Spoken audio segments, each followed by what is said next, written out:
Olá, sejam bem-vindos para mais um episódio do Amadcast. E hoje, sobre o que vamos falar, doutora Locações, temas polêmicos. E para falar sobre questões polêmicas de locação de imóveis, vamos receber a presidente da Comissão de Direito Imobiliário da OAB Contagem, coordenadora de locação da Comissão de Direito Imobiliário da OAB Minas, doutora Larissa Helena. Seja bem-vinda, Larissa. Bem-vinda, Larissa. Obrigada, prazer tê-la gente. aqui. É um prazer estar aqui com vocês. Eu adorei receber o convite de estar participando do Amadcast. Estou assim, lisonjeada, né? Porque aqui só profissional gabaritado que passa por aqui. Então, tô me sentindo. Meus 5 minutos de estrela, Não, mas de fama. é merecido, É porque merecido. você é até um exemplo para inspirar muitas pessoas, porque você é muito jovem e já despontou, se destaca, muito competente. Então, assim, é um exemplo a ser seguido mesmo. Você ainda, a gente vê pela sua postura, eu falei, não deve ser fácil, eu já falei para Elisa várias vezes, que é admirável mesmo como que você conduz, então você tá de parabéns. Como seu voo é alto, você pode ficar tranquila, daqui uns 10 anos a gente vai conversar, você vai ver. Larissa, conta um pouquinho da sua história para quem está escutando, como você também chegou no direito imobiliário, você que é uma jovem advogada, conta um pouquinho. Gente, direito imobiliário, eu caí de paraquedas no direito imobiliário. Eu nem sonhava em direito imobiliário. Porque assim, acaba que na faculdade a gente não tem muito contato com o direito imobiliário. A gente tem aquelas matérias mais genéricas do direito civil. Então isso, para o estudante de direito, isso não é uma coisa muito factível. E aí, quando eu tive contato com o direito imobiliário, quando eu fiz um estágio no escritório de advocacia especializado em direito imobiliário. E eu não sabia se era aquilo que eu queria. Na verdade, eu vinha aí de uma trajetória de estudante para concurso público, trabalhei no fórum de contagem e falei assim, gente, isso aqui não é pra mim. Eu quero uma coisa mais agitada, isso aqui tá muito parado. E aí eu falei, vou arriscar, vou ir para o escritório de advocacia, fazer estágio, ver como é que funciona. E aí ali eu decidi o que eu queria ser ainda na faculdade, eu queria ser advogada. E aí eu mudei os rumos aí da minha trajetória, comecei a trilhar os caminhos da advocacia e me apaixonei pelo direito imobiliário. Inclusive, hoje eu sou advogada responsável desse mesmo escritório pela carteira imobiliária. Que legal. Então, foi um lugar de aprendizado e foi um lugar que eu entendi o que realmente fazia sentido para mim, o que realmente eu gostaria de fazer na minha vida profissional. Então, assim, é claro que o caminho para trilhar ainda é muito longo, né? A gente aprende todos os dias com as pessoas que a gente convive, com os profissionais que a gente trabalha, e apesar do caminho ser longo, eu acredito estar no caminho certo, né? A gente espera. Como a Ana falou, né? Os bons serão altos. Eu o seu que com sim, certeza. porque os dias de glória tem que chegar, né, gente? Não, o seu com certeza. Porque é um exemplo a ser seguido, Sim. É admirável a sua postura. E é muito raro a gente ver com tão pouco tempo de formada ter essa maturidade. Não é assim, que a gente conversa, tem advogados, inclusive, com mais tempo, que não tem a sua postura e não tem a sua mentalidade. Então, com certeza, quando você fizer uma década de formado, você vai ver onde você vai estar. E assim, e até porque, né, Ana, a gente já passou também por todos esses, de formar, de ser associada, a Ana virou coordenadora, depois a gente saiu, foi atuar cada um com seu escritório. Então, assim, a gente entende que essa base que você está construindo, ela é muito importante lá no futuro. Então, você está inserida. E como você falou, vem de um estágio. Então, tudo isso vai te crescer muito profissionalmente. Com certeza. Assim, essa é a ideia, né? Não, mas você está no caminho certo. Você tá no caminho certo. Pode persistir aí que você está no caminho certo. Fico feliz de servir de inspiração. Espero que eu sirva de inspiração para algumas pessoas. Na verdade, eu já trago algumas inspirações profissionais para a minha vida, porque eu acho que a gente tem que traçar um trajeto, um caminho pelas pessoas que a gente vê, né? As pessoas que a gente quer ser, pelo que nós queremos ser.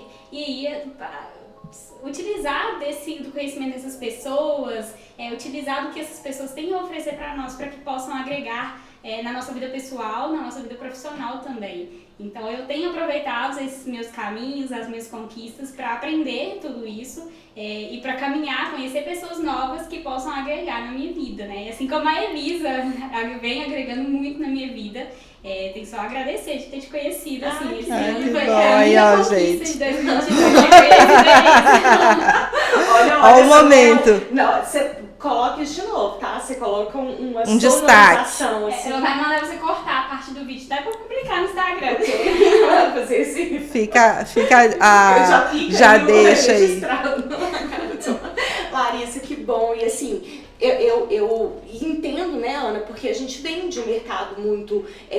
o imobiliário, um mercado muito fechado, eram poucos advogados, então eu acho que ver também essa nova geração, são poucas mulheres, ainda então a gente vê, ainda são poucas mulheres, então a gente vê novas pessoas surgindo. Pra mim, eu tô no imobiliário desde 2008. Então a gente, né, assim, e quando eu entrei em 2012, eu já era uma advogada com um tempinho de formada, e a Ana já tava lá, já tinha uma trilha ali de 4 anos, quantos anos? Você entrou em 2012? 4 anos. 4 anos. Então, quando eu vi a Ana falando, e assim, eu vinha do trabalhista, eu tinha experiência com audiência, com cliente, com processo, mas eu vi a Ana falando do imobiliário e eu falei, gente, será que um dia eu vou ser assim? então a gente vai realmente se inspirando. E aí a Ana hoje é minha amiga, mas a gente foi minha coordenadora, depois ela foi sócia do escritório, então foi minha chefe. Então assim, mas a gente vai aprendendo e a gente aprende muito com isso. E ter pessoas, eu acho que ter pessoas perto que nos agreguem, isso é muito importante. Faz a gente crescer, né? Motiva, inspira, faz certeza. Crescer. E é bom a gente se espelhar também em exemplos. Isso para nós, na nossa trajetória toda, isso é muito importante. Principalmente para nós mulheres, né? A Sim. gente tem que criar essa rede de apoio, porque o mercado imobiliário, em que pese, vem aí de um tradicionalismo, de uma masculinidade da área, a gente vem ocupando espaços que outros advogados não ocuparam. Então, essa é a realidade atual do direito imobiliário. Eu fico feliz de fazer parte disso, de hoje ter assumido, por exemplo, a Comissão de Direito Imobiliário da OAB Contagem. A gente percebe isso na própria comissão, né? A gente tem mais advogados do que advogadas na área imobiliária. E a ideia é mudar isso, é levar o direito imobiliário também para as mulheres, né? Mas eu vejo muito, e assim, eu até vejo esse mercado, entendo isso, mas só que eu acho, Larissa, eu nunca encontrei, depois eu não sei a opinião da Ana, mas assim, eu nunca encontrei barreiras de ser aceita dentro da área imobiliária. Mas eu acho que a gente se impõe e abre portas pelo nosso conhecimento. Então, pelo fato de ser mulher, a postura, pelo fato de ser mulher, eu nunca sofri preconceitos, mas também porque a gente sempre, eu tanto sei isso, a Ana também, a gente sempre se impôs muito com conhecimento. Peraí, eu vou mostrar, quando a gente abre a boca, a gente não é só mais uma. Então, assim, quando a gente detém realmente conhecimento e você sabe o que você está falando, eu acho que você consegue se impor e consegue ter o seu espaço. E a gente vem conquistando isso, né, Ana? Aí é indiferente se aí no caso o gênero, depende muito da competência. Então, a gente mostrando a que veio, só que a gente sabe que o ambiente da advocacia, ele é muito masculino ainda. Hoje a gente tem mais advogadas, mas é um ambiente ainda muito masculino, a gente percebe isso. Quando transita, ainda é muito masculino. Mas o imobiliário também tem essa característica, mas hoje a gente vê mais mulheres atuando. E felizmente, assim, a gente sabe que tem outras colegas que já passaram por outras situações, mas felizmente, realmente, eu não passei. Eu também não. A gente sabe que existe, mas, né? E ninguém nunca, tipo assim, porque é mulher, eu não vou prestar atenção, eu não vou respeitar. Sim. Mas eu acho que vai muito da conduta e da postura, né? E, então vamos falar. Vamos entrar de locação, né? Locação de imóveis. Larissa. É uma queridinha, E aí, o que né, conta dentro aí da sua atuação? A gente sabe que a locação de imóveis, primeiro, a gente já falou isso aqui várias vezes, né, Ana? As pessoas têm um conceito muito de que a lei do inquilinato é uma lei simples, ou as relações de locação é um tema simples, é um tema fácil, é um tema fácil de atuar. Todo mundo faz um contrato de locação, mas atrás desse contrato de locação, elaborar um contrato de locação é muito fácil, né? Mas e os problemas que eles vão gerar e os reflexos lá na frente? E aí, vamos falar de pontos polêmicos e vamos deixar aí você colocar esses pontos pra gente. Pois nessa minha trajetória atuando com locação de imóveis, que eu falo que é meu tema queridinho, né? Eu gosto muito de atuar com locação de imóveis. Mas as pessoas têm essa percepção de que a locação de imóveis é um tema fácil, é um contrato simples, que você pega um modelo na internet e tá tudo certo, mas não é assim que funciona a coisa, né? E aí as pessoas só se dão conta disso quando a bomba explode, quando o problema já tá muito complexo de ser resolvido. E por mais que as pessoas tenham essa percepção de que a lei de locação é uma lei simples, ela não é. Pelo contrário, é uma lei complexa, que detém aí uma expertise do profissional para fazer as interpretações necessárias, as interpretações que são cabíveis à alocação de imóveis, de acordo também com as outras legislações esparsas que também se aplicam à alocação de imóveis, né? Mas aí as pessoas ficam naquele de achar que, eu vou só fazer um contratinho de locação e tá tudo certo, e aí a gente chega no advogado já com o problema instalado. Exatamente, com o problema instalado, e até aquela questão, né? O pessoal não tem essa cultura brasileira de uma advocacia preventiva, extrajudicial. Fazer uma consultoria. Acha que o advogado ainda é só pra resolver o pepino depois, né? E aí chega com o pepino lá e o advogado tem que fazer mágica, basicamente. Porque um contrato de locação mal feito, né, bem feito, ele previne muitas coisas. E o advogado que realmente domina a lei do inquilinato, que consegue vislumbrar que lá na frente podem acontecer várias situações e que já contorna aquilo ali, ele realmente é um diferencial, né? Então, eu acho que traz uma tranquilidade muito grande. Principalmente nós que atuamos no consultivo, eu sei que você atua no consultivo também, quando a gente traz essa questão do preventivo, a nossa função, digamos assim, é justamente tentar prevenir esses conflitos, esses problemas futuros. Que uma pessoa leiga que não entende, não estuda a legislação, ela não vai saber fazer isso. Então aí tá aí a importância do advogado no consultivo também, né? Então as pessoas às vezes chegam lá no escritório, eu preciso de um contrato de locação, os termos da locação é assim, assado, quando você me cobra. E aí quando você passa a sua proposta de honorários, a pessoa, nossa, mas você tá me cobrando isso pra fazer um contrato? E aí você precisa demonstrar que você não está cobrando para fazer um contrato, você está cobrando para que ele não tenha problemas futuros maiores, né, ao final da locação ou ao meio da locação. E aí é importante também, acho que isso é uma figura do advogado também, de trazer essas orientações jurídicas, não só simplesmente fazer o contrato de locação, mas trazer esses esclarecimentos para aquela pessoa que está te contratando. Por quê? Não vai adiantar você fazer o contrato de locação se as partes que estão contratando não entenderem o que dispõe aquelas cláusulas. Então, eu prezo muito por essa consultoria, por exemplo, na elaboração de um contrato de locação, e que eu entendo que ele tem que ser mais personalizado, porque normalmente essas locações individuais, né, fora das imobiliárias, elas são mais personalizadas, tem algumas peculiaridades, você precisa trazer isso para o seu cliente e até às vezes para o locatário também, né? Porque isso, para aquela relação jurídica acontecer de forma efetiva, tem que estar alinhado, porque não vai adiantar uma pessoa entender o contrato e a outra não, né? Então eu prezo muito por isso na minha advocacia. E aí já entrando num tema muito polêmico, que é assim, o primeiro tema de cara da locação de imóveis é prazo de locação. Prazo de locação dá muito problema sempre, porque aí a gente tem aquela premissa da locação de imóveis de que o locador não pode retomar o imóvel antes do prazo. Ponto final. Essa é a premissa da locação de imóveis. Mas aí a gente entra naquela questão. O locador fala, não, mas o imóvel é meu, como assim eu não posso retomar o imóvel antes, enfim. E aí entra a gente também esclarecendo esse tipo de situação, né? E qual que é então esse problema aí da locação de imóveis?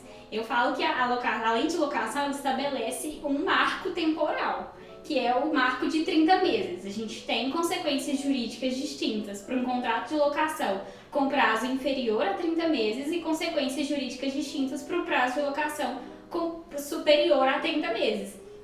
E quais são essas consequências? Quando a gente fixa esses contratos, normalmente, né, 12 meses, 24 meses, que são os prazos mais comuns, e tratando aí de uma locação inferior a 30 meses, a gente tem o problema da prorrogação automática do contrato.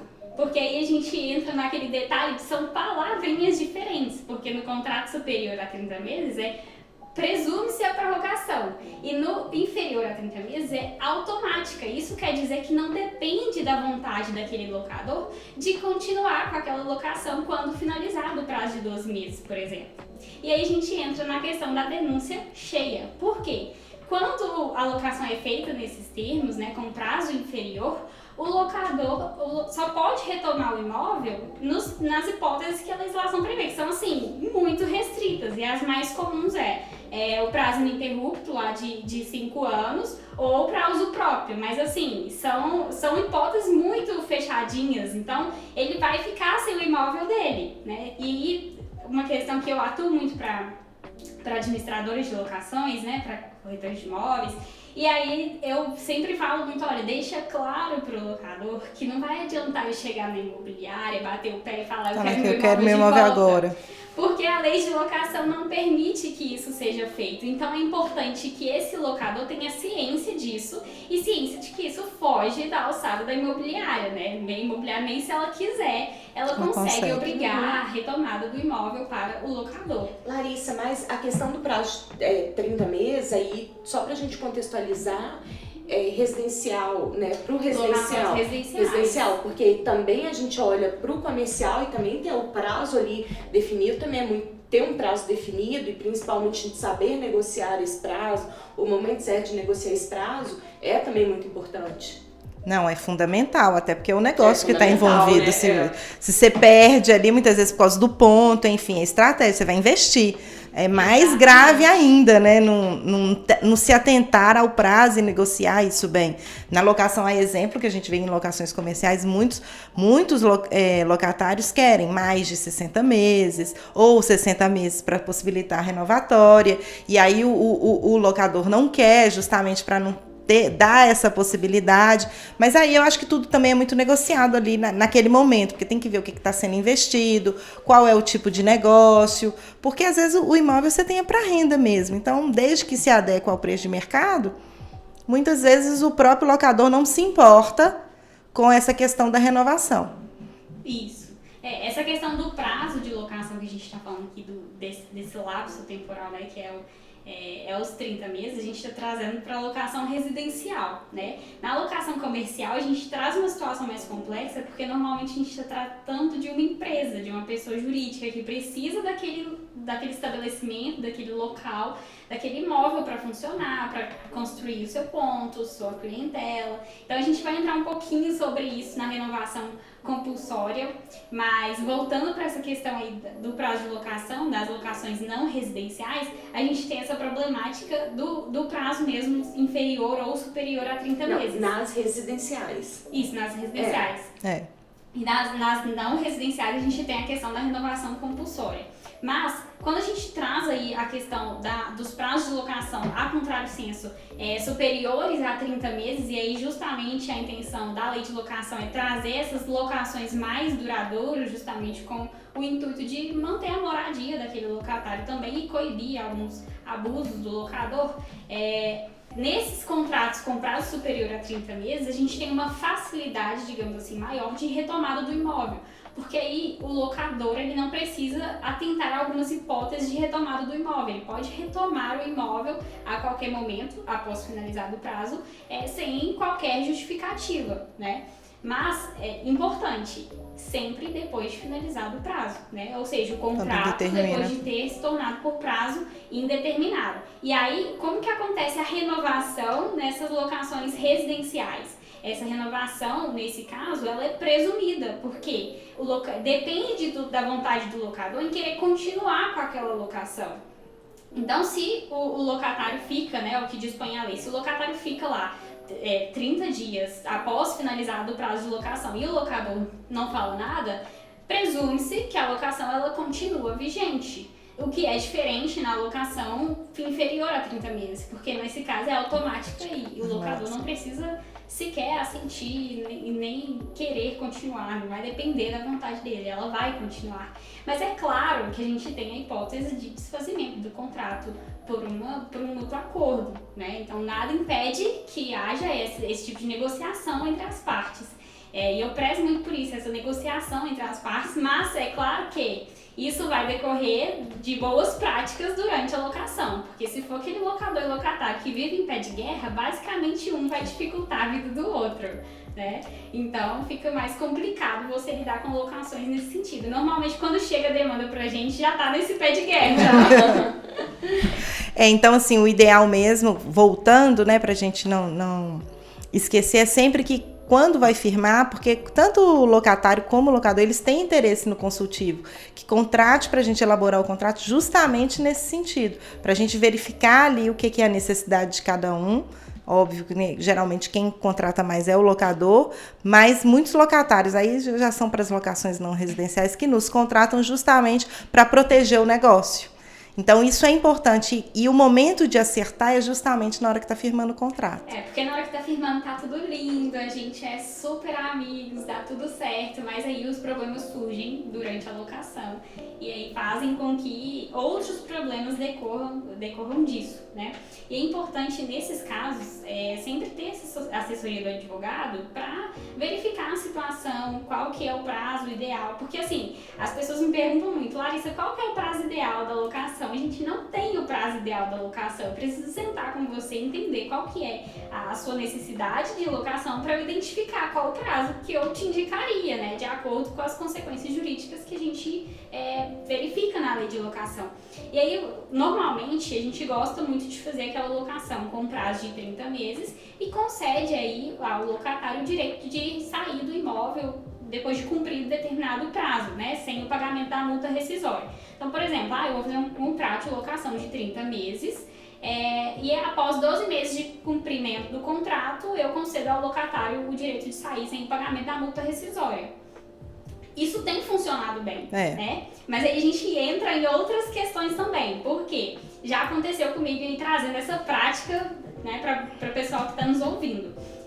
Muitas vezes o contrato prevê essa cláusula, inclusive eu coloquei uma outra cláusula sobre essa questão, porque tem lá os 12 meses que ele tem que cumprir para poder receber a isenção da multa, né, desocupar o imóvel sem a incidência da multa. E aí ele cumpre 10 meses e quer que seja cobrada a multa proporcional aos 2 meses que ficou faltando.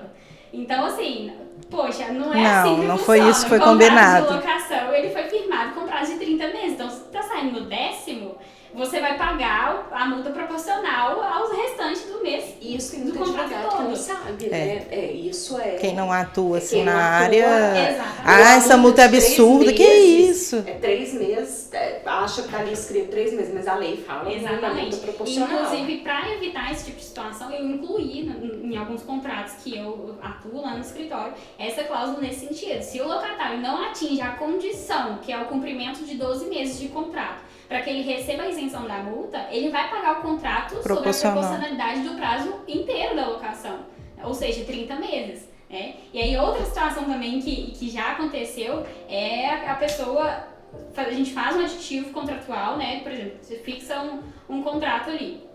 Acabou aquele prazo do contrato, a gente faz um aditivo incluindo mais um prazo de contrato, né? E aí a pessoa quer sair do imóvel nesse prazo do aditivo, mas ela quer pagar a multa só com relação ao prazo do aditivo. Não é assim. Você vai calcular a multa de acordo com os 2 prazos, tanto do contrato principal quanto do aditivo. Porque no meu entendimento, e eu acredito que no de vocês também, o aditivo contratual não faz um contrato novo. Não. Ele apenas acresce ao contrato principal. Sim. E aí a gente teve essa dificuldade até com um locatário, né? Pra fazer ele entender isso, porque estava tendo uma divergência com relação a essa cobrança da multa. Então é interessante a gente sempre frisar isso e demonstrar que a própria natureza jurídica do instituto ali do aditivo, né? ele é acessório, né? Exatamente, ele não é um contrato novo. E aí essas questões são muito complicadas e já desaguando aí na outra questão polêmica é a rescisão contratual. Rescisão contratual sempre dá problema, né? Na verdade já vem de vários problemas e aí o advogado tem que resolver a rescisão contratual. Mas as pessoas confundem muito a rescisão contratual. Por quê? Quando a gente fala em rescisão contratual, a gente tem que pensar em 2 momentos. O primeiro momento é saber qual é a situação daquele contrato. É um contrato por prazo determinado? Se for, o que se aplica é a multa proporcional, né? E aí, normalmente, os contratos de locação, elas fixam essa multa. Tradicionalmente, né, o mercado já colocou que é 3 aluguéis de multa, né, proporcional ao tempo não cumprido de contrato. Mas a legislação ela é silente nesse sentido. Então, a gente deságua em outro problema, por quê? As pessoas ficam com isso na cabeça de que tradicionalmente já é 3 aluguéis e não colocam isso no contrato de locação. E aí a gente chega aonde? Rescisão do contrato, não tem multa estipulada, o locatário não aceita os 3 aluguéis e aí vai para o judiciário. Vai para o judiciário e fica o quê? Subjetivo, porque o juiz também não sabe como que ele vai fixar aquela multa, porque a legislação não fala nada. A gente não tem outras legislações que se aplicam aí nesse quesito para a lei de locação. E aí fica aquela pluralidade de decisões judiciais fixando cada uma multa contratual, né? Inclusive tem um projeto de lei do senador Rodrigo Pacheco que ele fixa a multa de 10% sobre os aluguéis vencíveis. Então é interessante porque é um critério. A lei ficaria, pelo menos teria um parâmetro quando tivesse essa ausência no contrato de locação. Mas, enfim, quando a gente fala então da locação por prazo determinado, a gente aplica a multa rescisória, né? E quando a gente está falando de um contrato por tempo indeterminado, a gente não tem nem como falar sobre multa, porque não tem como você calcular um período de descumprimento se não tem uma data final, né, para aquele contrato. Então, quando a gente está falando de prazo indeterminado, a gente tem que lembrar sempre do aviso prévio. E o que é esse aviso prévio? É o dever do locatário de, quando ele for rescindir o imóvel, ele notificar, ele informar, cientificar o locador de que ele vai rescindir aquele contrato 30 dias antes. Ah, Larissa, então quer dizer que eu tenho que ficar mais 30 dias no imóvel? Tô doida pra sair daqui. Não quer dizer isso. Quer dizer que você tem que pagar os 30 dias, porque o aviso prévio é o pagamento dos 30 dias. O que acontece na prática é que o locatário acaba ficando porque ele tá pagando, né? Compensa ele pagar 2 aluguéis. Mas muita gente tem essa dúvida de, tipo assim, já teve caso de não vou receber as chaves porque você tem que me avisar por 30 dias antes de sair, só depois de 30 dias. Não é assim que funciona, essa não é a melhor interpretação da lei de locação. Então, desapega, o locatário quer sair, tchau. O locatário pode sair do imóvel a partir do momento que ele decidir. Aí as consequências vai ter que ser analisadas, mas ele pode rescindir o contrato sem explicar nada. É um direito dele. Mas a gente vê muito, né? Não vou recusar o recebimento das chaves porque ele tá devendo multa, ou porque não foi feita a vistoria ainda, enfim. Tem muita gente tem dúvida. Eu não posso receber porque tem que olhar, não, deixa entregar a chave. Exatamente. Porque são coisas distintas. Inclusive, que você não fica batendo nessa tecla, e eu tento explicar isso para as pessoas, porque se você obriga o locatário a ficar no imóvel, né, os 30 dias, ou seja, por qual motivo for, não receba as chaves, isso só traz prejuízo para o locador, ou para a imobiliária que está administrando o imóvel. Porque aí o cara não quer ficar no imóvel, ele não vai cuidar do imóvel, vai depreciar o imóvel. Então isso aí, tudo a gente tem que pensar. E as pessoas acabam não pensando nesse sentido. Leva a lei na letra fria, esquece de pensar na prática, né? A gente tem que juntar qual é o reflexo ali. Exatamente, a gente tem que ver quais as consequências disso. Qual a consequência da recusa do recebimento das chaves que sequer eu tenho motivo para recusar, né? Então é importante pensar sobre isso também. E aí, vou até virar minha folhinha aqui para seguir minha pauta. E aí, superado, então, essa questão do aviso e da multa, que eu acho que ficou claro. Eu entro na questão da renovação compulsória, que a gente tinha comentado, né? No início. Das locações não residenciais ou locações comerciais. A gente tem uma dificuldade também de fixar o prazo justamente por causa daquele embate, né? O locatário, ele quer o direito da renovação compulsória. E o locador, ele não quer dar esse direito. Então, ele fica ali colocando prazos de locações menores para que ele possa controlar melhor esses contratos de locação, esses prazos até para que não atinja os requisitos da renovação compulsória. E quais são esses requisitos da renovação compulsória? O prazo tem que ser determinado, contrato escrito, ininterrupto até 5 anos, a partir de 5 anos. Aquela locação, né, o locatário ele tem que estar utilizando aquele comércio por mais de 3 anos. E aí a gente tem um requisito mais importante e que as pessoas esquecem, assim, ó, passa batido, assim, sempre. Eu não tive até hoje um locatário de locação não residencial que chegou em mim no prazo certo de ajuização de renovação compulsória. Isso é. Requisito. Qual o requisito? Ajuizar a ação no prazo de 12 a 6 meses antes de finalizar. Por que isso? O locatário só vai preocupar com a renovação quando já está no prazo. E assim, e aí já falando para os advogados assim, que estão nos acompanhando, é importante também, né, Ana, porque tem uma discussão dentro das ações renovatórias que é a questão do mesmo prazo. Porque fala-se no prazo ali, ou as somas, prazo de 5 anos ou a soma deles.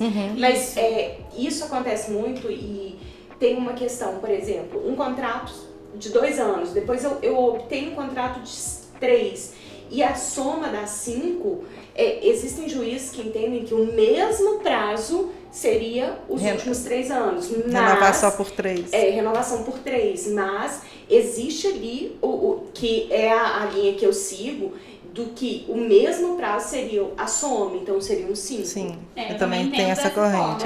Mas, inclusive, já tive sentença improcedente falando, aí óbvio que a gente foi discutido no tribunal, mas do juiz entender que o mesmo prazo é 3 anos. E olha aí a complexidade da lei de locação, né? E a gente fica numa dependência de interpretação da lei de locação. E aí, por exemplo, a gente que estuda, né, se debruça na lei de locação, a gente às vezes chega para um juiz que não tem tanta afinidade com a legislação de locação. E aí utiliza a letra fria da lei ou interpreta de uma forma que não é, talvez, uma melhor interpretação da legislação. E a gente cai nesses casos aí que a gente tem que ficar brigando, né? Uma discussão que tem também é a respeito, às vezes o contrato é maior, o contrato é superior aos 5 anos.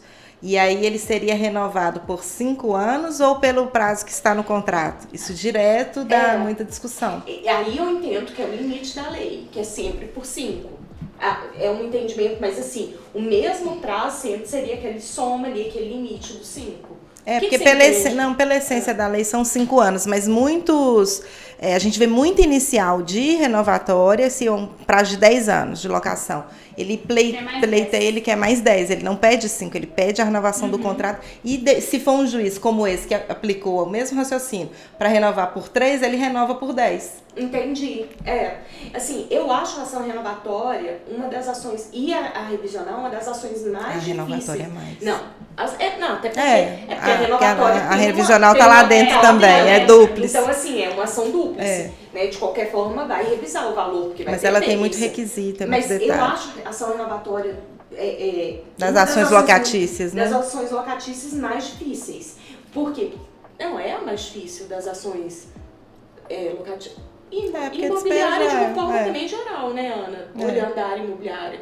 Porque o uso capião e tal, mas eu acho que... O uso capião é penoso.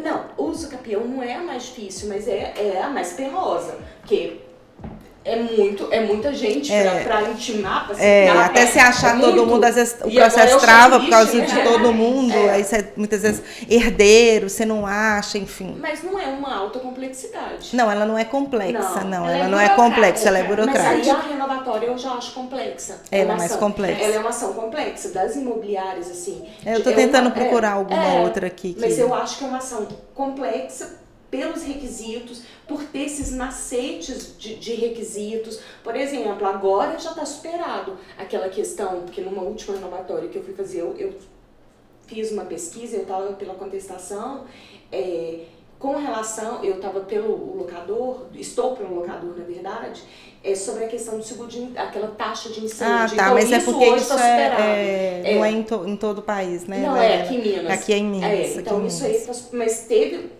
Durante um tempo, e isso aí a gente surfou nessa onda, né? Que aqui em Minas tinha uma taxa, a taxa de seguro, de incêndio. Então, assim, geralmente os inquilinos, eles não se atentavam, eles pagavam um contrato de incêndio. Isso mesmo. Fazer seguro de incêndio. Fazer o seguro de incêndio, o contrato de seguro. E não pagava a taxa. Peraí, me faltou. Não, é o seguro. O seguro de incêndio, então, trazia trazia, né, os Destruía autos tudo. todas as apólices daquele período ali da locação, mas não trazia uma simples taxa, que na época era R$100, R$120. E aí a gente vinha na defesa batendo no ponto de que descumpriu. E grandes locações a gente vinha com esse argumento. Então, assim, é uma ação muito detalhista. E esse caso, por exemplo, é até uma falta de esclarecimento para as partes, né? Sobretudo para o locatário que estava ocupando o imóvel, uma locação não residencial. Mas é taxa, né? Seria uma taxa. Mas tá lá, geralmente os contratos, ainda mais prevê que tem que arcar com as taxas, impostos. Mas dele mesmo, no geral, como empresário, como dono de saber que tem essa taxa comercial, exatamente, porque isso aí até foge um pouco do contrato de locação em si, né? Em que pé seja uma obrigação do locatário, isso não é obrigação do locador ficar lembrando ele de pagar a taxa de incêndio, né? E um outro ponto também das ações renovatórias, que a gente tá nessa pauta, eu adoro, pra mim, assim, é uma das ações que eu mais gosto.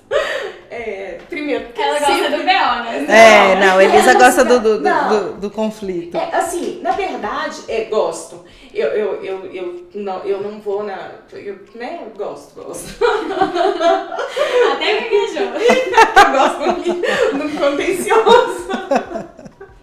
Gosta de processo, gosta da discussão. Mas é assim, dentro das... Olhando para a ação inovatória, para mim é uma ação que eu acho ótima, né? Porque, primeiro, sempre geram bons honorários e boas sucumbências. Fogo. Sempre. E aí, o que acontece? Uma polêmica dentro da ação renovatória é muito também... O que eu ia falar, gente? Você foi interromper. Eu? De verão. Não foi eu, tá? A Larissa que falou, ela gosta do BO. O que eu ia falar? Que outra polêmica? Laudo. Outra polêmica na renovação. Valor, você ia falar de quê? Você falou, era polêmica na renovatória. Beleza. Lembrou? Marcou isso? Não, pelo amor de Deus, não vai fazer eu passar vergonha. De propor a segunda ação. Ah, tá. Antes, porque geralmente fica em trâmite, né? É difícil ser julgado antes dos 5 anos. Pode?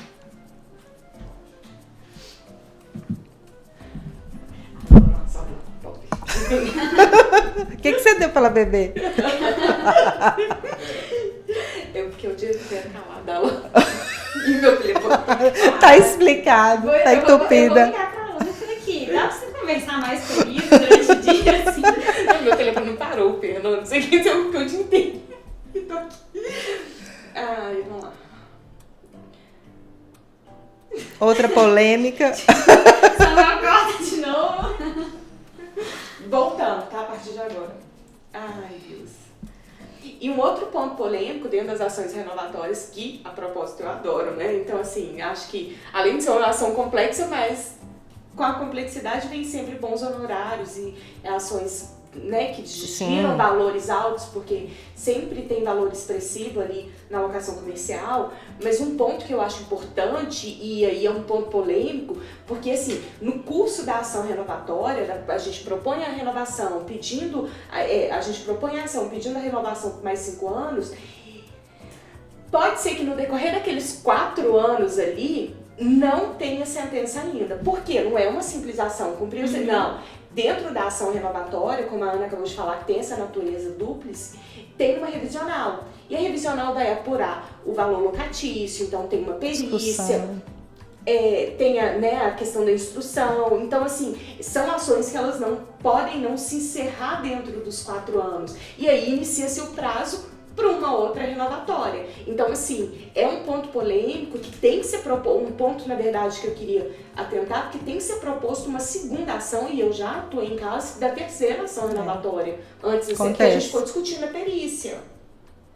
Né? Então, assim, e fora os pontos da perícia, né? Que aí é o que gera mais polêmica. É o que gera mais polêmica. Na verdade, o problema que a gente tem na renovação não é nem a questão da renovação em si, é a questão do valor do aluguel, do reajuste desse aluguel.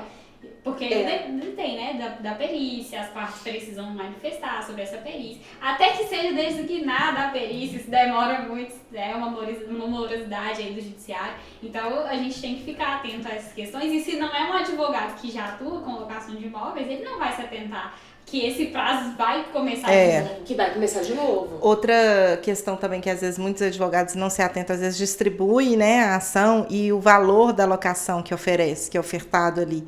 Às vezes não pega uma perícia prévia, não olha e aí oferece um valor ou muito acima, porque já aconteceu, ou muito aquém. Isso a gente já até discutiu. A Larissa ainda não está na AMAD. Eu vou deixar aqui registrado, né? Olha, Larissa. Mas na Gente, gravação. ela puxa a minha orelha todas Exatamente. as vezes que ela me encontra. Mas assim, a gente já discutiu isso dentro da AMAD, né? Vou tocar a bola, deixa a Ana. Não, na realidade, porque aí vários advogados discutiram e vários com posicionamentos diferentes. Pelo seguinte sentido, se você faz um pedido ali na sua inicial, vamos colocar um valor lá, R$5.000 de locação, e o juiz vai e defere um valor pela perícia, a perícia apurou que o valor locatício era R$8.000. Peraí, na inicial você pede pra 5 mil. arbitrar. O exemplo pode ser para mais ou para menos, agora vai ter que mas voltar. o interessante é pra menos, né? Então, o juiz arbitrou para mais, para 8. Ah, você pede o mínimo. Não, Eu pedi 5. não é porque na AMAD a gente discutiu. Foi. Volta tudo, Simone. É porque na AMAD a gente discutiu menos. O laudo ele é mais benéfico do que o que se pede. Então, 8. esse é o exemplo dela. Ah, não, mas aí se é pra mais, filha. Mas na O pedido é 5. Não, mas aí o juiz apurou o valor de mercado. Tá fora do pedido. Tá fora ou não do pedido? Aí Não, o a valor discussão mínimo, é mas coloca-se o valor mínimo. Não, a pessoa não colocou valor mínimo. Aí isso é uma estratégia. Tá, entendi. Não, é porque na AMAD a gente discutiu o contrário. Então Não. tira até um pouquinho antes a parte que fala da Larissa não tá na AMAD, porque todo mundo acha que você tá. Ah, você não tá na AMAD, não? Não, cara de pau. Não, só ela que não gente. tá, tadinha. Vai ter que Mas todo mundo associar. acha que você tá. Ano que vem. Todo mundo acha que você tá. Gente, O exemplo, Elisa, o exemplo era o mesmo. Não, amiga, é porque é menos. Menos o quê? Porque se você pede pra pagar aluguel de 5 e É o locatário. o locatário, eu quero pagar aluguel de 5, mas o laudo vai lá no valor de mercado e apura. Por aluguel. 8. Aí o juiz... Não, apura que é 4.300. Peraí, vai em 4.300 ou vai em 5? Não, aí vai no acordo do laudo. Esse exemplo aí, o juiz vai julgar de acordo com o laudo. Não tá errado. Tá dentro do pedido. Não, mas o valor que ele quer pagar, o valor do laudo é Tá, menor pode que eu ser quero um. pagar. Tá, ele Entendeu? já aceitou os 5. Pode usar esse exemplo também. É a porque mesma Eu acho que aí vai de coisa. entendimento do juiz também, né? Mas, pois é, o que você acha? Tá fora do pedido ou não tá? Está extra petita, ultra petita? Eu acho que tá dentro do pedido. Se Eu for também menos. se for menos. Porque Mas eu e se concordo for com mais? você. Não, aí se for mais, a gente tem uma discussão, né? Ok, mas mas eu tá? E discordo da Ana, porque... É porque eu sou mais Porque ela gosta de formalista. contrariar. Não, é porque eu sou mais formal. Eu não vou seguir o laudo. Não. Eu não vou seguir o laudo. Se a entendo pessoa que é a fez o realidade pedido, real. o juiz ele tem que estar Vamos voltar? adstrito ao pedido. Então tá, então volta lá, Ana. Aí usa mais ou menos. Agora eu fiquei na dúvida do Mas exemplo. É menos, que eu acho que é mais interessante. Mais Porque, interessante? Porque quando é pra mais, quer pagar pra mais, porque... Não, acho que porque o locador seja geralmente pra joga pra continuar o cima. exemplo que ela tava, né? O É, mas árbitro usa pra maior. menos. Ela tá me pedindo pra mudar. Não, o laudo da arbitra é menor. É mais interessante. Samuel, volta agora. Aí você nem fala não, vai Não, cortar não. na sua, né? Volta. Uma discussão que a gente teve, deve ter o quê? Um ano? Nem sei. É. Sobre quando o locatário faz um pedido, vamos supor, ele oferta 5 mil de aluguel mensal. E a perícia, depois do laudo, apura que seria 4 mil. E aí o juiz vai, sentencia e coloca na sentença que estipulando a renovação pelo valor que está no laudo, 4 mil. E aí a discussão era a seguinte, está dentro do pedido, está fora do pedido, o locador tem direito de recorrer, ele já concordou com a renovação com 5 mil. E assim, foi E interessante. gera muita polêmica, que cada um foi interessante defendeu uma discutiu tese. isso dentro do grupo da MAD. Então, assim, cada um Pensou de tinha uma forma. tese. Eu, Elisa, entendo que na ação tem que se buscar o valor de mercado, o valor real. Se o valor real é 4.300, 4 mil, ok, não é extra petita, mas existem, né, e eu sei que é o entendimento da Ana, eu vou deixar ela falar, mas que é extra petita. Não, mas porque eu já sou mais formalista. Se o juiz, ele tá adstrito ali ao pedido. Então, ele não pode sair fora. Não foi pedida a renovação por 4. Ou mesmo o mesmo exemplo poderia ser utilizado se o laudo tivesse dado para mais. E o juiz, se você inverter, fica mais... Para mim, acho que fica até mais nítido. Se ofertou 5, o laudo chegou a 8, e vamos supor que o locador tinha pedido 6. É 6. Tá fora. O juiz vai... É essa a discussão. O juiz vai e defere de acordo com o laudo. 8. E aí? Para mim, não está dentro do pedido da ação. O inquilino pediu e ofertou 5. O próprio locador pediu 6. Então, aceitou 6. Aceitou 6. Uhum. Por que o juiz está adstrito ali ao lado e falou que é 8? Porque é a verdade do mercado. Aí as partes, o advogado que não atentou, na hora nem de ofertar, os dois não atentaram, porque o valor de mercado daquele imóvel era maior. E aí tanto na contestação, por isso que dá o problema. Por isso que eu tô mais formalista no sentido de que tem que ser o que realmente as partes. Se o locador ofertou um valor de 6 e o laudo deu maior, não tem como. Pra mim, não teria como juiz, e aí eu teria como argumento para recorrer. Mas assim, então como advogada, e deixando uma dica para quem estiver nos ouvindo, a gente tem que ter sempre esse cuidado. Peraí, se eu estou pelo inquilino, eu vou colocar tanto que o valor mais próximo do valor. Mais próximo. E aí o ideal é contratar alguém, ou um valor mínimo, que seja arbitrato, principalmente se você estiver pelo locador, na contestação. O valor de X ou mínimo apurado em perícia. Porque aí você consegue dar uma abertura e uma condição do juiz, se em alguma razão, a perícia apurar menor ou apurar maior, você tá ali dentro do pedido. Se a gente está atuando pelo locatário, pelo locador, isso é pelo locatário. Então, o locatário, autor da ação, você coloca o valor de X ou o valor mínimo apurado em perícia. Porque aí, se vier menor, ok. Agora, se a gente está atuando pelo locador, o valor mínimo de X ou o valor maior a ser apurado em perícia. Aí a gente tem que ter esse cuidado. Porque a gente tem interesses claro. distintos. Né? E às vezes a gente está pelo locatário, às vezes a gente está pelo locador. Mas sempre atentar. E eu acho que a melhor, numa ação dessa que pode dar uma distorção, inclusive, assim, de diferença de aluguel, porque a gente sabe que tem o provisório ali arbitrado, a gente precisa justamente, tem que ter uma perícia prévia, justamente para orientar. Porque senão até a gente corre... Ter base para você pedir na de fazer, né? Ou na contestação. Ou na contestação. Exatamente. Você tem que saber qual é o valor, porque se você pede a menor, aí você já concordou com um valor. Aí apura lá na perícia que é o dobro do valor, você deu prejuízo pro seu cliente. Exatamente. Exatamente. E aí a gente entra numa questão muito delicada, porque assim, infelizmente, o processo judicial, muitas das vezes, ele não vem com uma sentença que é agradável para dificilmente, né, vai agradar as duas. Como a gente está falando de um negócio jurídico, que a gente tem que a liberdade de contratar, a gente entra naquela questão. O juiz, ele precisa decidir.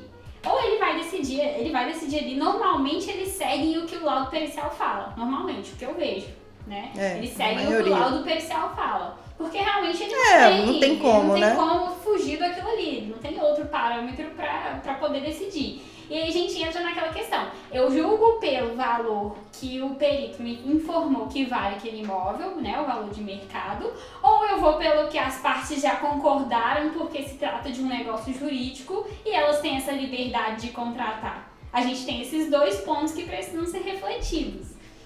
Então, de certa forma, pensando pelo lado do Poder Judiciário, sim, eu também acompanharia o laudo, mesmo que ele fosse maior ou menor, não entendo que ele seria ali fora dos pedidos das partes, né? O valor de mercado daquela locação, de acordo com a avaliação do perito.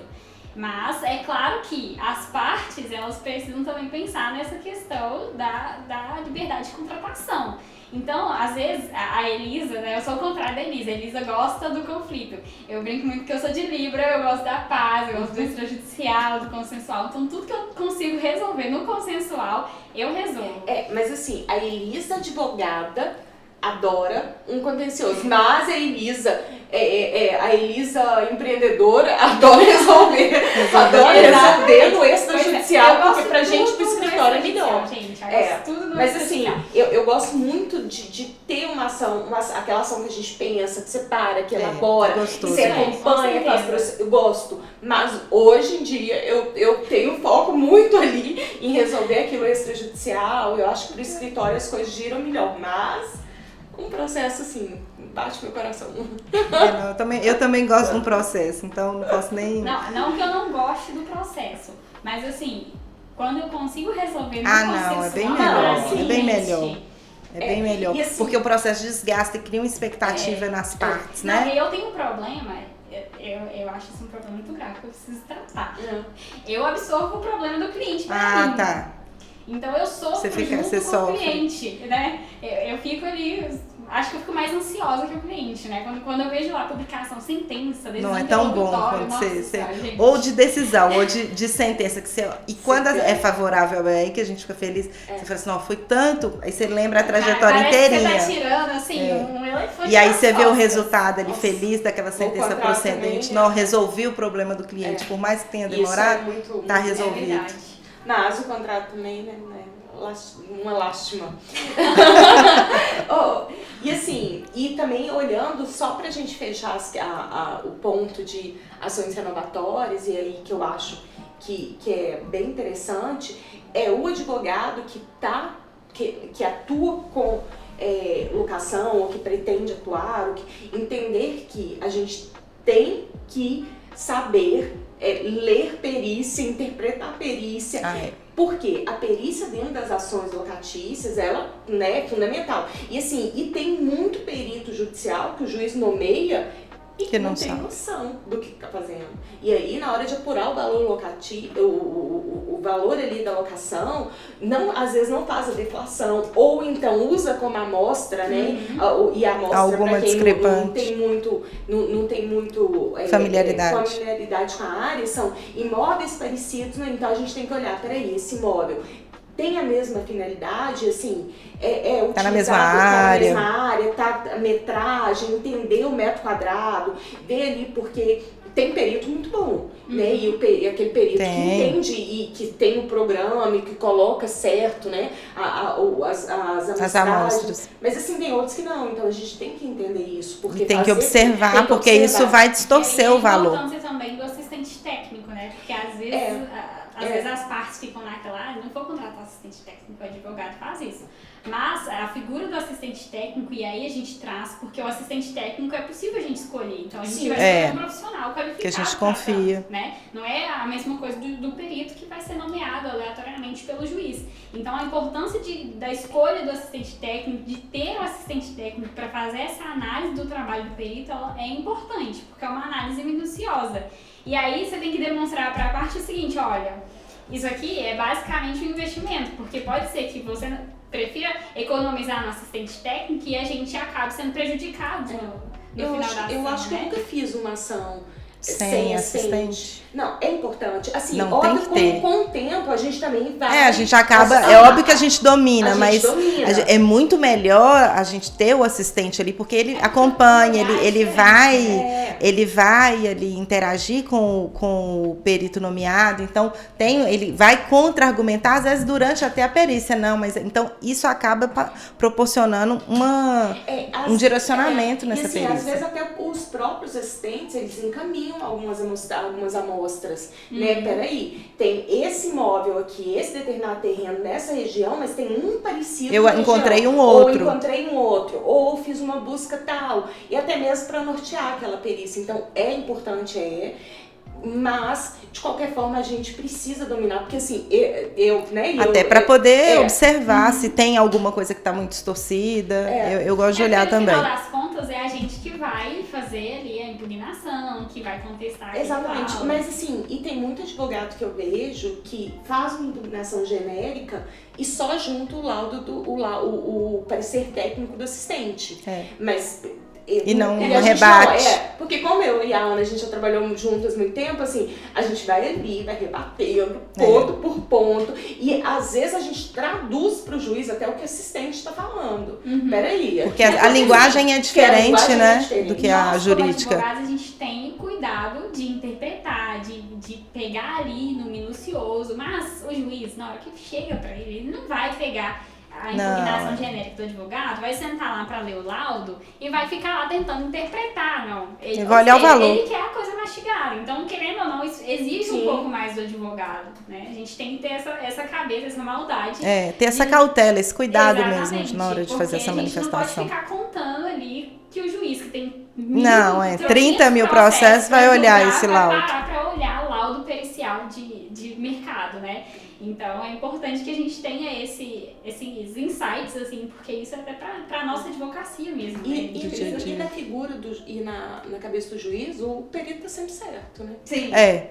E pode acontecer de ter alguma distorção. Então, até para você conseguir argumentar e demonstrar, porque o juiz ele não é obrigado a seguir o laudo. Ele pode, inclusive, seguir do assistente ou pensar de forma diferente. Ou nomear a segunda perícia, porque isso também já pode acontecer. Peraí, tem alguma coisa... A gente já conseguiu derrubar o primeiro laudo e, peraí, não, o juiz fala não. Então, passa-se o segundo, aí o segundo vem totalmente determinar o terceiro.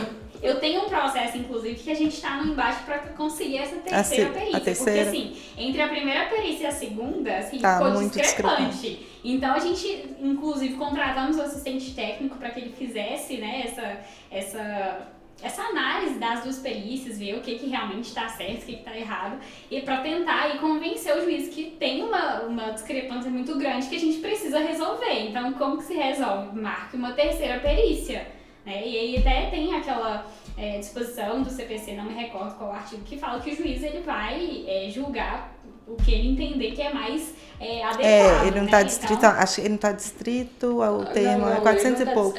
Não tá acho que é 400 e pouco do CPC. Mas assim, eu não lembro o artigo. Eu também não lembro, eu sei por ali. Assim, a gente tem que ter muita argumentação para conseguir, pelo menos, a segunda. Porque é difícil o juiz aceitar a segunda, o pedido da segunda, já é difícil. É mais excepcional ainda. Enfim, meninas. É isso. Larissa, tem mais alguma coisa para você pontuar? Eu coloquei aqui na pauta pra gente falar só um pouquinho, assim, de garantia locatícia, porque hoje eu fiquei muito honrada de receber o convite da doutora Daniele pra participar da live da Amade também. A gente vai falar sobre garantias locatícias. Então vai ter um spoiler. Exatamente. Mas eu acho que esse podcast... Não, a live ele vai sair depois. Então, o podcast é bem depois, mas assim... Então já fica aqui, a gente vai abordar. E aí vocês já vão no Instagram da Amade para acompanhar essa live. Exatamente, porque com certeza ela vai ficar gravada lá. Vai ficar. Com certeza. Garantia locatícia, gente, é importantíssimo. Porque qual é o principal objetivo do contrato de locação? O locatário ele quer o imóvel para ele morar, para ele trabalhar, para montar empresa. E o locador ele quer receber a contrapartida por esse imóvel. Então, assim... No meu entendimento, a mais grave infração contratual é a falta de pagamento. Sim. Né? E a gente tem o quê? Garantias locatícias, que a legislação traz pra gente colocar nos contratos de locação e assegurar que aquele locador ele vai receber os encargos locatícios, o aluguel, caso o locatário venha a ser inadimplente, né? Só que a gente tem dois problemas nas duas modalidades que são mais utilizadas, que é calção e fiador, né? Em que pese a gente tem outras modalidades e seja crescente a utilização do seguro-fiança, por exemplo, a gente ainda tem muitos contratos que chegam para mim, eu vejo que a maioria dos contratos com fiador e calção. E qual que é o problema desses dois que eu tenho percebido? A calção, inclusive eu tive a oportunidade de falar um pouquinho sobre a calção no livro que vai ser lançado pela Comissão de Direito Imobiliário da OAB Minas, porque a gente chega num estágio que a lei limita o valor de calção e a gente fala de calção em pecúnia, em dinheiro, né? Porque a gente pode dar outros bens como calção. Mas tratando-se de dinheiro, de valores, a lei limita a 3 aluguéis. Só que aí chega a situação que o locador fica tranquilo, fala, não, se ele ficar inadimplente, o valor já tá aqui, já tá garantido. Só que aí ele esquece de ficar ali incisivo com o locatário nessa cobrança. E aí aquela dívida vai virando uma bola de neve, ultrapassa o valor de calção. E olha aí, o locador, sem poder pedir liminar, vai ter que enfrentar a ação de despejo que dura 2, 3, 4, 5 anos, a depender da ação, continuar sem receber os aluguéis, porque o locatário não vai ter dinheiro para pagar, né? Exatamente. E aí eu trago nesse artigo justamente a questão da possibilidade de considerar nesse tipo de situação o contrato desprovido de garantia, porque a gente tem lá o artigo 59 da Lei de Locação falando que na falta de pagamento, né, você pode pedir a liminar de despejo para desocupação.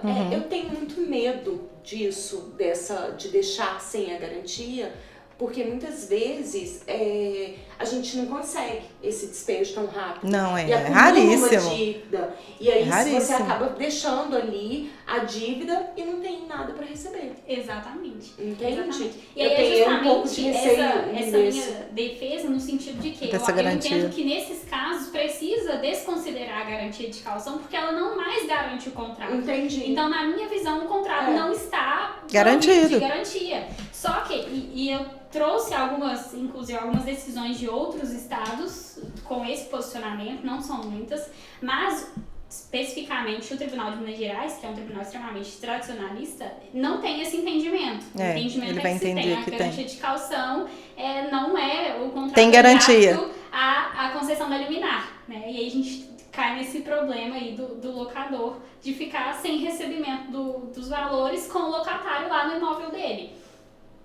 E assim, um ponto também, eu até marquei aqui pra gente não esquecer, já pra gente fechar isso, a súmula, né? A gente teve recentemente uma súmula do STJ 656, falando dos casos que o contrato consta a cláusula de renovação automática, que é válida, e isso era uma discussão, mas que se poderia ou não. A fiança também permanece até que haja ali um pedido expresso para realmente desonerar da fiança. Eu nem vou entrar muito no assunto, vou deixar isso para comentar na live, porque a gente tem inclusive aquelas questões do prazo, que o fiador ainda continua responsável pelo contrato, e isso é importante porque às vezes o cara acha que vou chegar lá, vou notificar e pronto, e eu agora tô livre disso aqui, não é assim que funciona, né? Mas a fiança é uma outra questão muito complicada que eu vejo que tá tendo uma banalização do fiador. Em que sentido? O locador exige só a fiança no contrato. Então, ele normalmente esses contratos particulares, né, fora de imobiliárias, de administradoras de imóveis, eles não fazem essa análise prévia, ficha cadastral, não tem isso. Eles só pedem o fiador, mas não entendem a importância do fiador para aquele contrato. Se ele tem bens ou não para Exatamente, porque é isso que garantir. A gente olha, né? É o que precisa garantir. O que vai me garantir não é a pessoa, é os bens que ela tem, o patrimônio que ela tem. Né? E aí a gente entra nessa questão da banalização da fiança que eu falo, porque eu tenho percebido que tem colocado fiador à torta e direita e fiador que não tem nada pra pagar, não tem nem bens, adianta, né? nem tá. E aí fica nesse embrólio, né? Vai ficando o processo. Ele tem em tese o requisito, o contrato está garantido. Mas assim, mesmo a própria fiança, mesmo quando o fiador tem bens, dependendo da duração do processo e do prejuízo, aquele patrimônio, ou ele já nem tem mais, porque o momento que ele firma a locação é diferente, às vezes, do momento que vai acontecer a inadimplência. Exatamente. Então, às vezes, ele já não está mais com aquele patrimônio, ou a dívida vai superar esse patrimônio por causa da duração do processo, ou seja, o contrato está sem garantia. Exatamente. E aí, da caução. Então, não é só porque é só a caução com o fiador, também isso pode acontecer. E assim, eu tive atuei tem muitos anos isso. Atuei num caso que o próprio fiador estava desesperado para tirar Claro, porque a dívida é dele, né? O humano muito grande era o patrimônio. E assim, o cara, assim, praticamente ajudou em tudo. Ajudou no sentido... achar, às vezes, o locatário, para citar. Despejo, nem eu vou disponibilizar o caminhão. Então, porque é o patrimônio dele. Com certeza. Isso tem que atentar. A gente tem a questão de utilizar a pessoa jurídica para fazer parte do contrato como fiador. Né? Eu tô com uma situação lá de um cliente que, assim, colocou o locatário, né? Colocou lá o locatário pessoa física e o fiador pessoa jurídica. Mas o contrato era uma locação residencial, tá? Então veio esse fiador como pessoa jurídica. O que ele fez? Ele colocou essa pessoa jurídica para garantir vários contratos, fechou a pessoa jurídica, não tem mais bens em nome da pessoa jurídica, abriu um outro CNPJ com o mesmo nome, mas o juiz não aceita a gente trocar o CNPJ. Por quê? O CNPJ que ele deu confiança foi o da empresa. São pessoas distintas. São pessoas distintas. E aí a gente cai na mesma situação. Tá sem garantia. E aí talvez é uma falha de ser mais incisivo, de ter mais cuidado com o contrato de locação, porque acha que é só assinar o contrato de locação, pronto, esperar o prazo acabar e resolvido. Não, o contrato de locação é contínuo, a gente tem que ter essa atenção durante todo o prazo de locação para que esses problemas não aconteçam. Então, inclusive, essa questão dos fiadores, de sempre, talvez, criar uma periodicidade para verificar esses bens, de renovar. Esse é um o ponto cadastro. muito importante, né, Ana? Que a gente sempre teve uma dificuldade muito grande com as imobiliárias, nesse sentido do cadastro e ficando... Fica muito desatualizado. Muito longas e ficando desatualizado. Exatamente. E assim, uma boa alternativa para nós advogados, não é da sua época, porque ela já formou já com a lei já nova, mas antigamente não tinha o despejo liminar. E aí a gente utilizava era o antigo 273 do CPC, que hoje é a tutela, o 300, que seria uma alternativa para fundamentar, demonstrando o prejuízo que, apesar de estar garantido o contrato, ainda assim tipo assim, né, tá ali formalmente, mas não tem mais como você executar, não tem patrimônio, ou pela caução ou pela fiança, porque não tem mais, né, esse patrimônio ali, ou o valor já superou. Talvez era mais efetivo do que usar o 300 lá. Aí usa o 300 do CPC. É uma boa alternativa. Não é todo juiz que aceita, mas ainda é possível. Já consegui eliminar, assim, usando tanto o 273 como o 300, justamente o atual, né? Que é tutela antecipada, não, é tutela de urgência. Bem, Larissa, vamos encaminhando o final. Já vai ficar aqui o convite depois para uma live só de garantias locatícias. Eu amo falar de locação. Gosto muito de falar de condomínio, que a gente falou isso no podcast anterior, mas eu amo falar de locação, porque também a gente sempre atuou muito, né, com locação. E, Larissa, tem 2 perguntas que a gente tem feito para todo mundo que está passando por aqui. Primeira, uma frase assim que você tem como lema de vida, ou que você tem como filosofia de vida, ou te motiva naquele dia que você não tá tão legal e precisa daquela motivação extra. Gente, eu tenho uma frase que eu gosto muito, que inclusive eu tô tomando coragem pra tatuar ela, né? Talvez aqui o meu compromisso de fazer isso. Mas é a seguinte frase: pra quem quer voar, não ter asas é só um detalhe. E eu levo muito isso pra mim, porque às vezes a gente tá num momento que a gente precisa de ter algo pra nos motivar, né? E eu sinto que essa frase é a minha motivação. Que às vezes a gente acha que não vou dar conta, não sei o suficiente pra isso, talvez, será que eu nasci pra isso mesmo? E aí eu fico pensando nisso, refletindo, eu falei, cara, eu posso fazer tudo que eu quiser.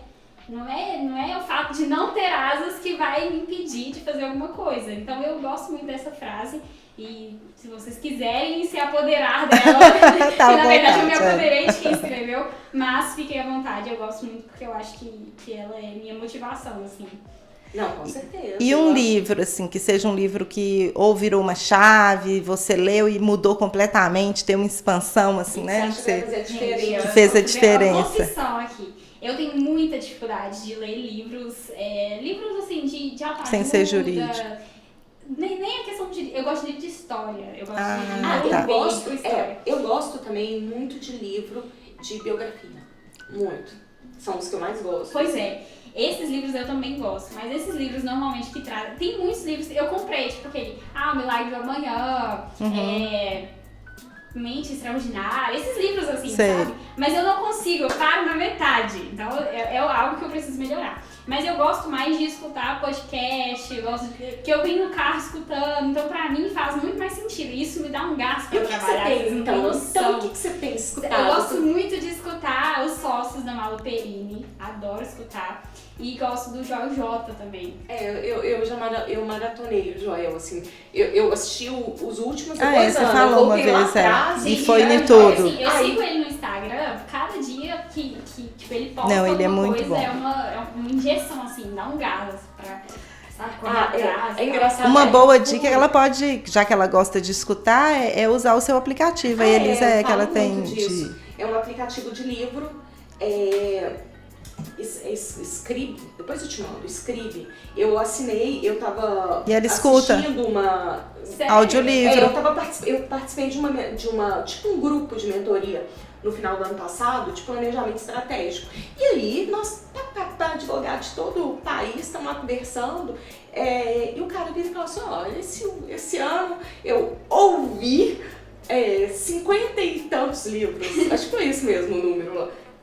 Ele falou, baixei um aplicativo, assinei um aplicativo, todo dia eu corro 10 quilômetros ouvindo o livro. Peraí, fui pesquisar, né? Perguntei, óbvio, fui pesquisar e baixei. Achei assim, tem livro, porque eu tenho uma lógica. Se eu leio, e aí eu coloquei assim, se eu leio 10 páginas, 15, mas minha meta é 30 páginas, aquele livro não fez sentido pra mim, você já abandonou. Já abandonou. Porque uma vez eu já caí naquele tipo assim, no ostracismo de tentar ler. Mas esse livro é bom. E não ia, e aí eu também não lia mais nada. Eu paro, eu simplesmente paro. Mas tá certo. Então eu coloquei um compromisso comigo. Li 10 páginas, no máximo 30. Não fez sentido? Tchau. Não faz sentido pra mim. Independente de quem falou que ele é bom. E aí o que eu fiz? Baixei o aplicativo. Esse é óbvio que tem umas leituras que é mais pra você quer marcar, mas, por exemplo, eu leio, né? Então, escuto 3 livros por mês. Aí, o que é interessante? Se aprofunda muito mais em alguns temas. Porque o podcast é bom e eu escuto muito, tá? Todos os dias eu escuto. Mas é bom, mas tem uma hora que o assunto não vai, não engata. Porque às vezes não então, consegue você pega aprofundar. Muita coisa picada. E aí, outro dia também eu tava escutando um podcast, o cara falou, o podcast no início é muito blá blá blá e no final muito blá blá blá. Então eu vou ali logo direto no audiobook, porque aí eu extraio, aprendo mais. E aí, porque a gente vem de uma cultura muito, tem que ouvir, tem que ler. Tem que ler muito. E aí tem muita gente boa aí, não consigo ler. E aí tem adotado o audiobook porque é uma forma de absorver conhecimento. Eu amo pegar o livro físico. Mas a gente chega muito cansada.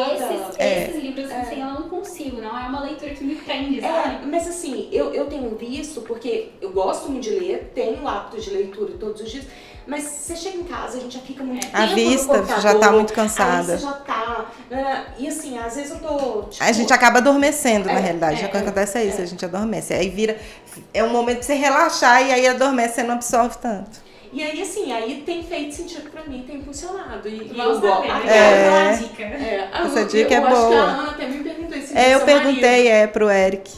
Que ele prefere escutar do que ler. Porque assim, você tá no carro, você coloca, você tá lá em casa, a gente precisa aproveitar o tempo. Os tempos que a gente tem, por exemplo, no carro. Tá deslocando? A gente fica nessa loucura, a gente acha que aquele tempo de deslocamento ele é ocioso, a gente não. tá perdendo tempo, tá perdendo dinheiro. Então, fazer essas coisas, por exemplo, o podcast que eu gosto de colocar no carro, pra mim, na minha mente, eu tô trabalhando. Claro, você tá absorvendo conhecimento ali. E assim, o interessante do aplicativo é se você pode fazer comentário, deixar ali o seu, se teve algum insight, ou então você aperta. Quando você clica, ele faz a marcação. Então você sabe exatamente. Aí depois você pode voltar. Então, assim, óbvio, porque tem gente que realmente não consegue ficar tão preso ali na leitura, então às vezes é uma alternativa. Ou porque tem um tempo ali de deslocamento que pode aproveitar. Então é isso. Larissa, muito obrigada. Obrigada por você ter vindo. Obrigada pela gentileza de você vir gravar com a gente, de ter aceitado o nosso convite. Obrigada por todo o espaço também que você abre pra gente na OAB Contagem, que é parceria pra AMAD. A gente tá, você lembra sempre da gente como apoiadora, então você consegue nos ajudar difundindo a AMAD, levando a AMAD também, né, para outros lugares. Muito obrigada por tudo isso e saiba que a gente é muito grata. E assim, por compartilhar também seu tempo, seu conhecimento aqui conosco agora, então isso é muito importante pra gente. E a gente consegue ver, conversando com você, que você é realmente aquela advogada que tem atuado, coloca a mão na massa aqui. E é isso aí, né? Porque a gente vê hoje no mundo de internet tanta gente só o que tem então a gente consegue ver. A advocacia é real, a gente passa os perrengues mesmo e vai aprendendo com eles. Mas é isso aí. Bom, eu queria agradecer também pelo convite. Para mim é um prazer estar aqui com vocês, compartilhando um pouquinho do que eu sei com o pessoal. É um prazer imenso também trazer vocês para a Contagem, difundir a AMAD, que é uma instituição séria, uma instituição de respeito, e que, se Deus quiser, ano que vem estarei lá. Então, muito obrigada mesmo. Fiquei muito feliz com o convite de estar aqui, assim como o convite também para fazer a live da AMAD. Sempre que precisarem de mim para alguma coisa, eu estou à disposição para a AMAD, para vocês. Então, muito obrigada mesmo. Só gratidão por estar aqui com vocês. Obrigada. Obrigada. Gente, então é isso. Finalizando esse podcast. Assim, que podcast, né? Foi bom. Ficou muito bom. Até a próxima, né? Nós temos sempre um episódio todas as quartas, ao meio-dia, no Spotify e no YouTube. É isso, então siga o canal da AMAD, curta esse podcast, divulgue, compartilhe com seus contatos. Vou ficar boa nisso. E, pessoal, muito obrigada por nos ouvir até agora e até a próxima. Tchau! Até mais!